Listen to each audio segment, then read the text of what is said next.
This is the IELTS listening test. You will hear a number of different recordings and you will have to answer questions on what you hear. There will be time for you to read the instructions and questions, and you will have a chance to check your work. All the recordings will be played once only. The test is in 4 parts. At the end of the test, you will be given 10 minutes to transfer your answers to the answer sheet. Now turn to Part 1.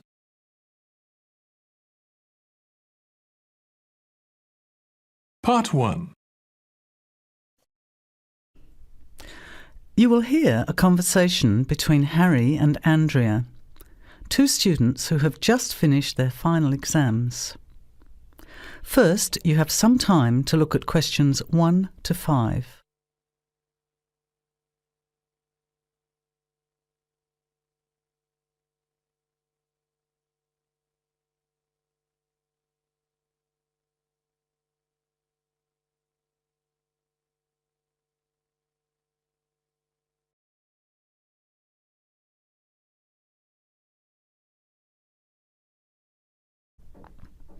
Listen carefully to the conversation and answer questions 1 to 5. Hi Andrea, how are you feeling now that exams are over? It's fantastic to have finished, isn't it? And to sleep in every morning. What about you? Well, I've been catching up on sleep too, but I've got a lot to do before I leave for England. Perhaps you could give me some advice. I've got a lot of things I can't possibly take back with me, but I don't know what to do with them. Well, it depends on what sort of things they are and whether you're thinking of giving them away or selling them. Well, almost everything. Furniture, the fridge and other kitchen stuff that I bought from the previous tenant. But the new people have already got what they need, so they're not interested in buying stuff from me. I can't afford to give it away, but I'm not sure how to sell it all. Oh, and there are some clothes and books as well. Why can't you take them? The books are really heavy. It's so expensive if you exceed the airline baggage allowance. And the clothes just won't all fit in my suitcase. It's amazing how much stuff I've accumulated since I've been here. Anyway, I don't think I'll need as many summer clothes in England as I have here in Australia. I see. Well, there are several alternatives. First of all, you could put up notices around the university about the books. You know, on the notice boards in the Student Union building and in the economics department. Anywhere 2nd and 3rd year students will see them. People are always keen to buy cheap textbooks. OK, what should I say on the notices? Just put the titles, authors and price you want, your name of course, and maybe put your phone number on those little tear-off tags. That's a good idea. And what about the furniture? You could try doing the same thing, but usually students are away all summer, so they don't want to buy furniture now. Another place to try might be a second-hand shop. Someone from the shop will usually come around and give you a free quote, and then you can decide.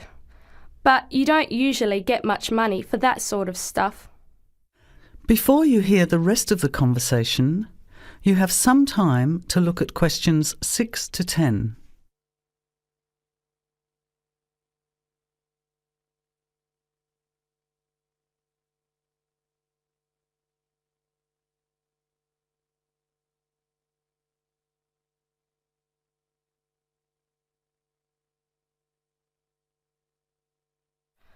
Another alternative is to put an advertisement in the Trading Post. Do you know that paper?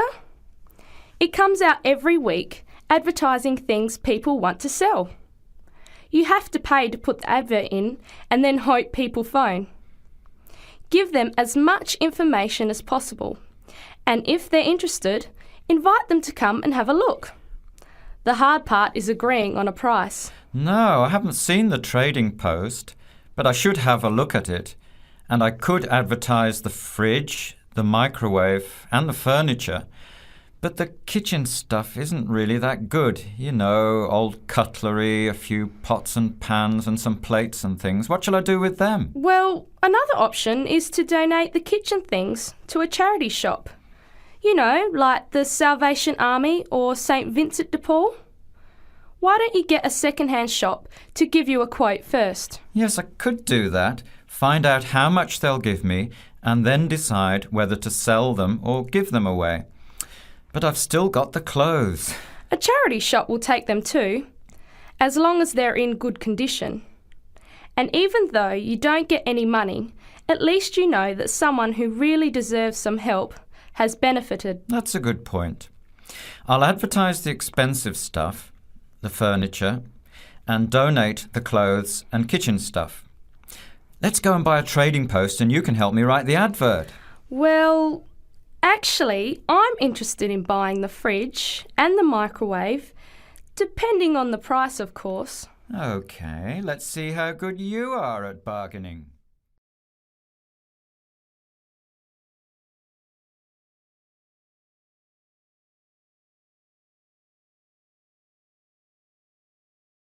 That is the end of part 1.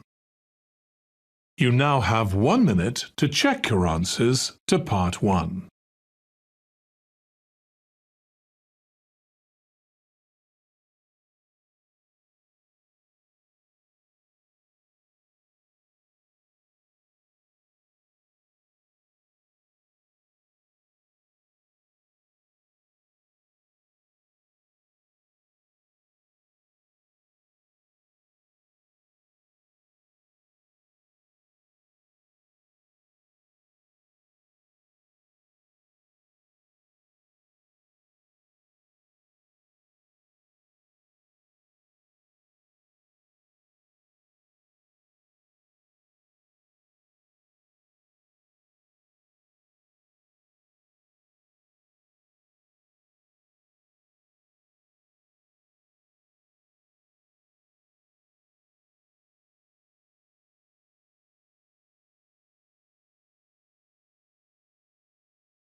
Part 2.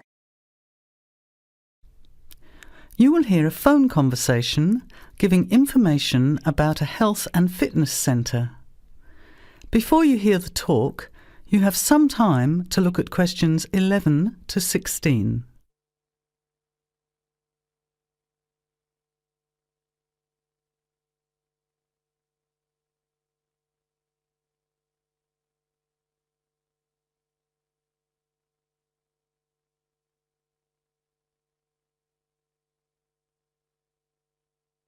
Now, listen carefully to the first part of the talk and answer questions 11 to 16.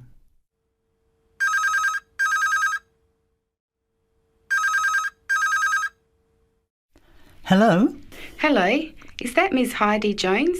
Yes? Good morning, Ms. Jones. I'd like to take a few minutes of your time to tell you about the Seven Oaks Health and Fitness Centre, which is in your suburb. Would that be convenient? OK. Well, the centre's not far from you. It's on the corner of Marion Street and Giles Street and has a large car park. It's open every day of the week, opening on weekdays at 6 a.m. and at 9 a.m. at the weekend. It closes at 9:30 p.m. Monday to Friday and on Saturday at 4 p.m. and Sunday at 2 p.m. We also have childcare Monday to Saturday from 9 in the morning until midday for a small extra charge, so you can leave your children in safe hands while you attend one of our classes, or perhaps have a swim, or if you just want to relax in the spa and sauna or steam room. Talking of classes, we have a very wide range which are designed to suit all different levels of fitness and individual needs. I mentioned the pool just now. Well, in addition to swimming laps or just relaxing, we also offer Aqua Aerobic classes, which are 45-minute classes that use the therapeutic effects of water. This provides a very safe and effective exercise and is suitable for all fitness levels, as well as being a lot of fun. Many people who haven't been exercising for a while start in the Aqua classes, as do people who need to take care after hospital surgery, for example. These classes are very popular and are scheduled every weekday, Monday to Friday, and on Saturday afternoon and Sunday morning. Another very popular activity in the pool area is learning to swim, and these swimming classes are held at 4 p.m. every weekday and in the mornings at the weekend. By the way, they're open to both adults and children of any age. Before the talk continues, you have some time to look at questions 17 to 20.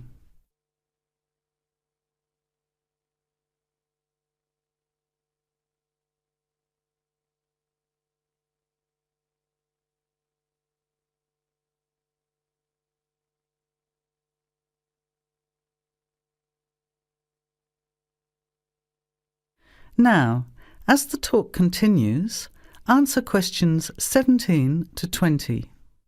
Now, it would take too much of your time to tell you in detail about all our programs, as we have a very wide range of activities at different times.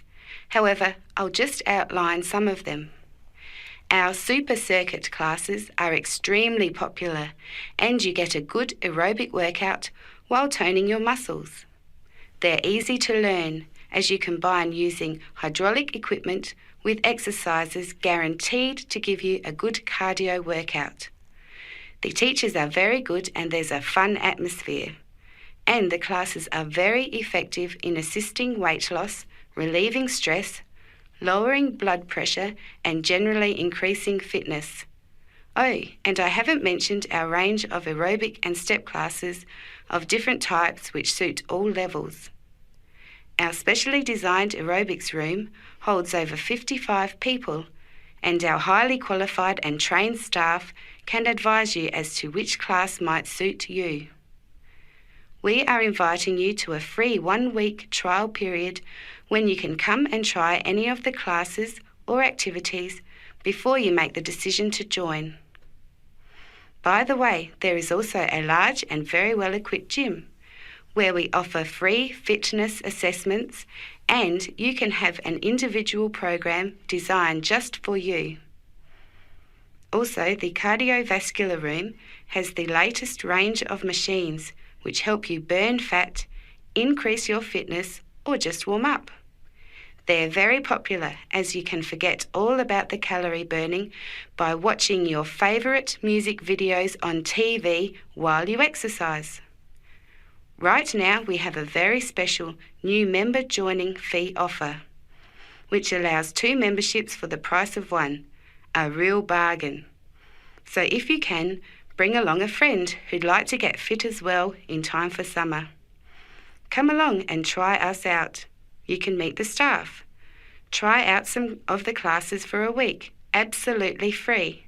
And then, if you like us, sign up for only $110 each for 6 months. Thanks for taking the time to learn about the centre, and I hope we'll see you there soon, Heidi. I'll put one of our brochures in the mail for you right now.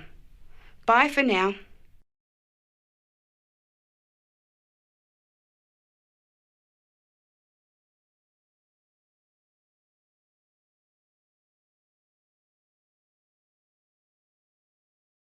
That is the end of Part 2. You now have 30 seconds to check your answers to Part 2.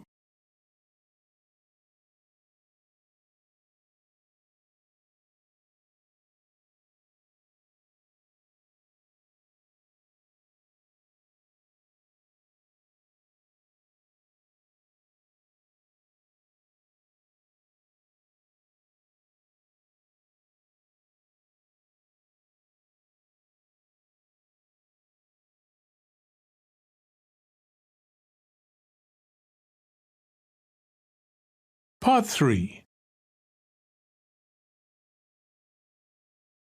You're going to hear a conversation between Dick and Sue, who are 2 college students. They are talking about the history of flight.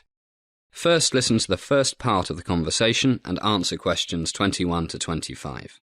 You now have some time to read questions 21 to 25.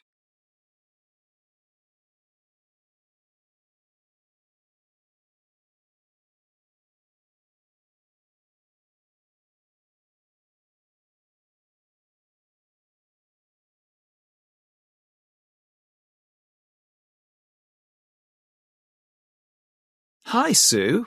Wow, this is great. The Smithsonian National Air and Space Museum. I'm really looking forward to doing this project on the Wright brothers. Me too.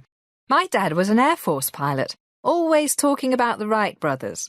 If they hadn't invented the airplane, my dad might not have had a job. OK, let's look at the questionnaire. Where shall we start? The stuff on the Wright brothers starts over there. OK, first questions. First names, Wilbur and Orville. Everyone knows that. Then when and where they were born. Oh, and died. Let's see. Wilbur, the third son, was born on a farm in Indiana on April the 16th, 1867, and died of typhus in 1912. Pretty young, eh? Oh, and in 1965, he was selected for the Hall of Fame for Great Americans. Make a note of that. OK. And what about Orville? Here we are, born in Dayton, Ohio in 1871, died 1948. Doesn't say why or where. We'll find out later. What's next? What got them interested in flying?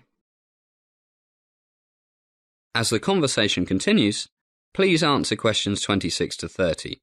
You now have some time to read questions 26 to 30.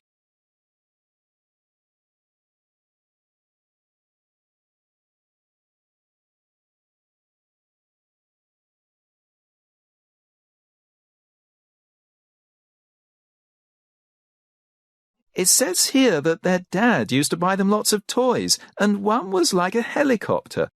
And it seems that this toy helicopter first got them interested in the idea. Also, they read about this German guy who made himself a pair of large wings and managed to glide. Then they started to read everything they could get their hands on about flying and began building a plane in 1900. Next? Their first jobs? They started a printing shop and also a bicycle shop. I guess they both needed some knowledge of mechanics. It helps if you want to make the world's first airplane. I suppose so. Anything else? Yeah. OK, and now the big question. When did they first fly their airplane? Well, they made a glider and flew it in 1902. But the one that made them famous was, I'll read it to you, the first ever heavier-than-air manned-powered flight in 1903. Got the exact date there? No, just the year. We can easily find it later. Hey, but listen to this. Government bureaucrats thought they were crazy, and some engineers thought that if two bicycle mechanics could build a successful airplane, they could do it too. Hey, you write down the answers now. Let me have a read. Here's the day they first tried to fly it. Monday, December the 14th, 1903.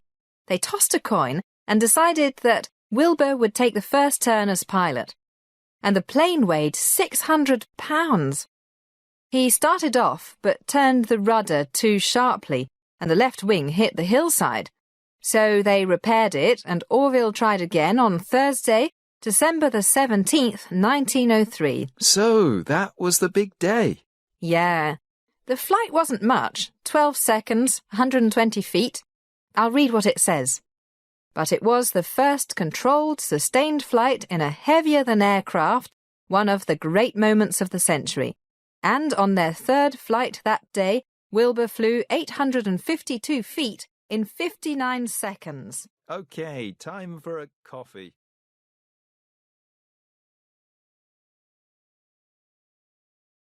That is the end of part 3. You now have 30 seconds to check your answers to part 3.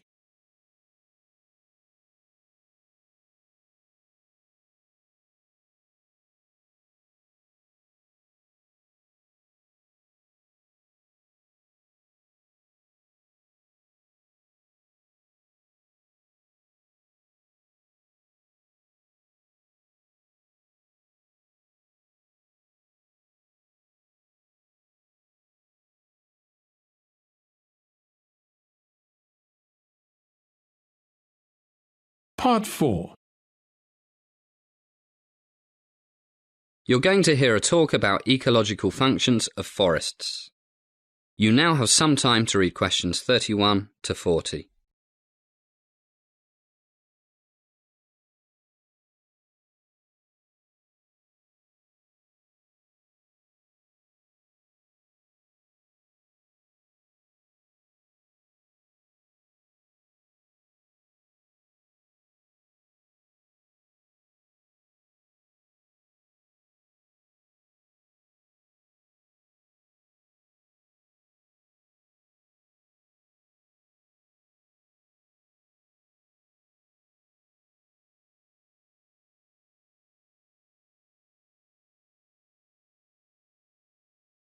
Good morning, ladies and gentlemen.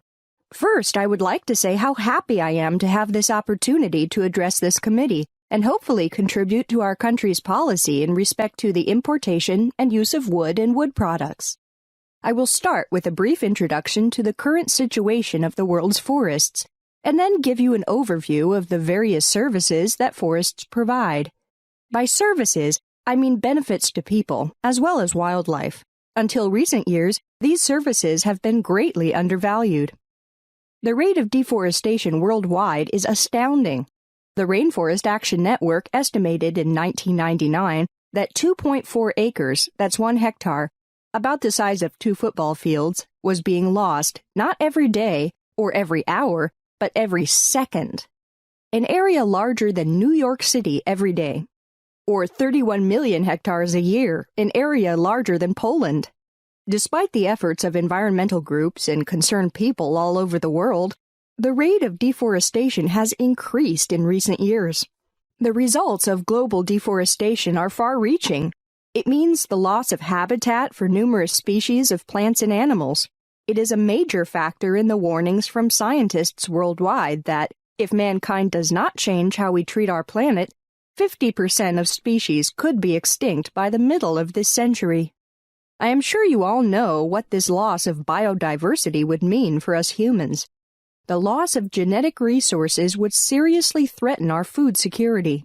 For example, to maintain resistance to pests and diseases, our major cereal crops, rice, corn, and wheat, need to have genes introduced from wild relatives every few years. And who knows what new medicines we would be losing, especially with the destruction of tropical forests, which, like coral reefs and wetlands, are especially rich in biodiversity. And then there's global warming, a problem that threatens the very existence of civilization, but one which, with the exception of some northern European countries, is not treated with the urgency it deserves. Forests are important carbon sinks, taking in atmospheric carbon dioxide and storing it in their wood and the soil. Moreover, they are mostly destroyed by logging and fire. Burning releases carbon dioxide, and decaying vegetation releases methane into the atmosphere. These are both major greenhouse gases. It is estimated that 1/3 of the increasing levels of carbon dioxide and methane in the atmosphere come from deforestation. In addition, healthy forests and the soil under them that they protect store water when it rains and slowly release it during dry seasons. Take away the trees and you have floods in the rainy season and drought in the dry season. We have seen more and more of this in recent years in Haiti, Indonesia, China. Look at this year's devastating floods in Bangladesh due to rapid deforestation in the Himalayas and many other countries. I have mentioned protecting the soil.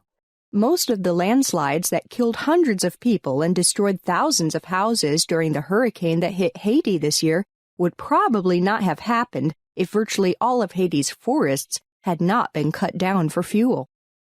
Another important ecological function of forests is their role in the hydrological cycle. Rain falls. Some of the water moves through the soil to feed streams and rivers. The rest evaporates into the air, providing moisture for clouds and rain hundreds of kilometers downwind. Break this cycle and the people downwind have less rain for agriculture and other uses, and the people downstream face a greater risk of floods. This effect is now seen very clearly in the Amazon, Central Africa, and elsewhere. And we must not forget coral. Coral reefs are essential habitat for countless thousands of fish and other marine species. Over 50% of these important parts, important economically, not just beautiful things to look at, of the marine ecosystem are now damaged. The main reasons are warmer seawater, chemical pollution, and dynamite fishing, but eroded soil from deforested land that runs into the sea is another. Corals need clean water to survive. Without this, they die. So does the marine life that depends on them, and the fishermen end up with no fish and no income. And we must not forget the many millions of people who depend on healthy forests for their living. Many of these people, tribes in the Amazon for example, have lived in harmony with the forests for thousands of years. When their jungle home is destroyed, they all too often end up as marginal people in the slums of big cities. And for us rich people, the forest environment provides us with wonderful opportunities for ecotourism, hiking, camping, bird watching, and other outdoor activities. Before we stop for coffee, I would say just one more thing. Many studies by environmental economists show that the free ecological services provided by a tree in an intact forest, reliable water supply, climate moderation, etc., are worth 20 to several hundred times as much as the wood when it is cut down for timber.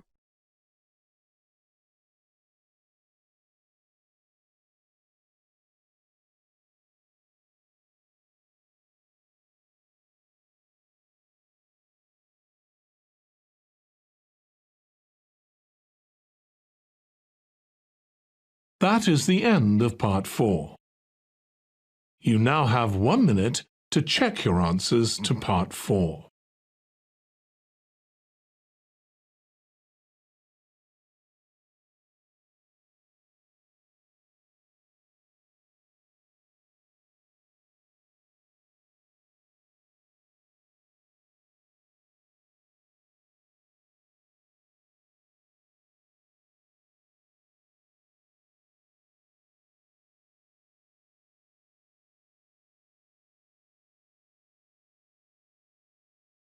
That is the end of the listening test. In the IELTS test, you would now have 10 minutes to transfer your answers to the answer sheet.